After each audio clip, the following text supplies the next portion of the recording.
Next, I'd like to invite Kate with Students Against Guns and Education. Thank you for having me. My name is Kate Neuman-Smith, and I am the co-president of Students Against Guns and Education. That's a good organization. I believe in the individual right to self-protection as the U.S. Constitution guarantees. However, I also believe in common sense. Common sense says that guns in classroom are a bad idea.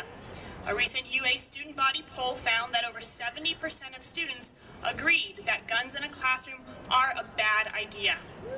The U.S. Constitution is silent about whether guns can be brought into classrooms, courtrooms, airports, or bars. It's up to society to decide where guns are useful and where they will create more harm than good. We must decide to keep guns out of classrooms and off campuses. Under this bill, students 21 and over who have a concealed carry permit will be allowed to carry on campus. While we think that those with CCWs are trained students who know how to safely handle a gun, for some this is not true. I know those in the audience who have CCWs trust themselves, but the CCW law has been so watered down by our state legislation that it fails to accomplish the goal of training responsible gun owners. The state does not oversee training courses or instructors, so we do not know the type of training that students with CCWs have had. We need responsible laws that train responsible gun owners before these types of legislations pass. Guns are going to cause more harm than good if they're allowed on campus.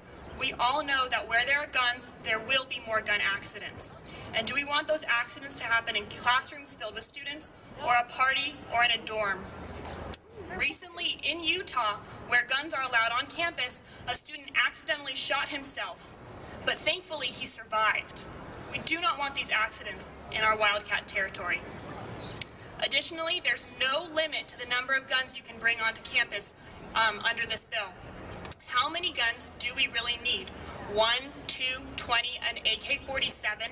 This legislation opens up the window for your fellow students to bring almost any type of gun, as well as number, as long as they're concealed.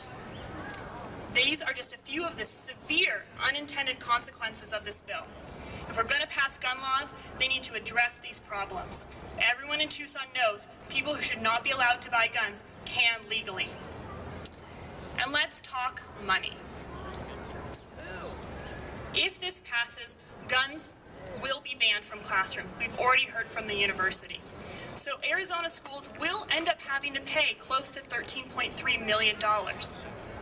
This is unacceptable.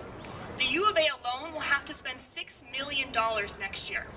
Do we really want our money to come out of classrooms and into gun lockers? Not at all. I know I would personally prefer my tuition and student fees not to go towards gun lockers. Beyond that, crime is extremely low on campus. Last year there were zero arrests and 1 reported sexual assault.